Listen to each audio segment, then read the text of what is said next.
Merci, Monsieur le Président. C'est la question de mon collègue Adrien Morenas qui a souhaité y associer le député Yves Daniel. Et cette question s'adresse à Monsieur le ministre de l'Agriculture et de l'Alimentation.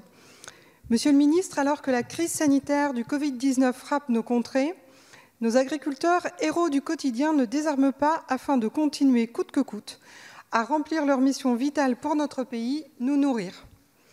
Calamités agricoles dans certains départements, manque de main-d'œuvre, fermeture de marchés alimentaires, chute des demandes concernant les produits frais alors que le printemps arrive, la liste est longue. À l'autre bout de la chaîne d'approvisionnement, les Français craignent parfois la pénurie alimentaire.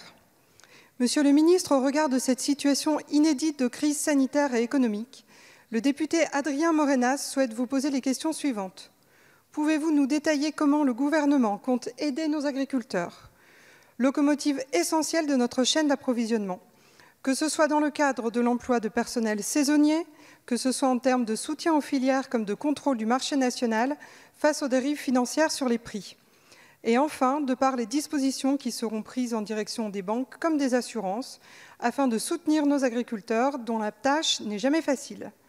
Monsieur le ministre, pouvez-vous rassurer à nouveau les Français sur notre capacité collective à assurer la pérennité des chaînes d'approvisionnement alimentaire? Merci. Merci. La parole est à Monsieur Didier Guillaume, ministre de l'Agriculture et de l'Alimentation. Merci, Monsieur le Président, Mesdames et Messieurs les députés. Madame la députée, je peux vous dire maintenant qu'il n'y aura pas de pénurie alimentaire dans notre pays.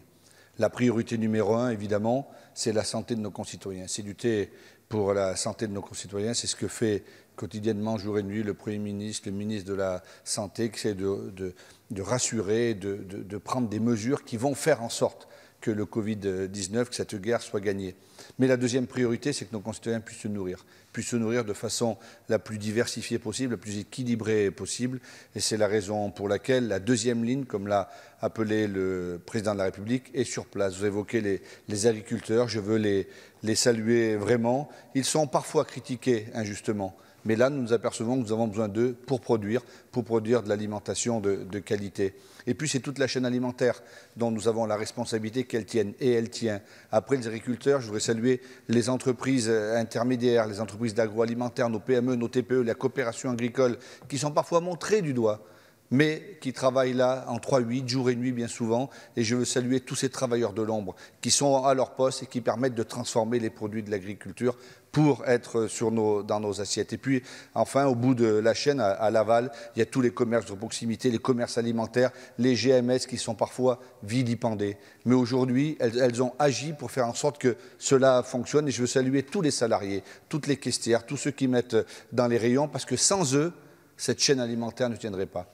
Il n'y aura pas de pénurie alimentaire parce que la production est là, la chaîne alimentaire tient, elle ne sera pas rompue. Et c'est la raison pour laquelle le gouvernement, tous les jours, avec mon collègue Bruno Le Maire et Jean-Baptiste Djebari, nous travaillons pour assurer cette continuité, et notamment au travers de la logistique et des transports. Avec Muriel Pénicaud et Bruno Le Maire, nous avons mis en place une plateforme permettant à celles et ceux de nos concitoyens, dans le cadre des mesures de sécurité sanitaire qui voudraient aller travailler en agriculture, de pouvoir le faire. Enfin, j'ai interpellé l'Union européenne pour que l'Union européenne nous aide dans les filières en difficulté, comme par exemple la pêche, qui est une filière en grande difficulté, et comme l'horticulture également, et comme d'autres, mais j'aurai l'occasion d'en parler plus avant une prochaine fois. En tout cas, soyez assurée, Madame la députée, qu'il n'y aura pas de pénurie alimentaire, que la chaîne alimentaire tient, et que nos concitoyens doivent s'alimenter en mangeant du poisson, en mangeant des produits frais, des fruits, des légumes. Et lorsque le Premier ministre ferme les marchés, il les ferme par mesure de sécurité, et ceux qui réouvrent le font dans le cadre des distanciations sociales. Je vous remercie. Merci, monsieur.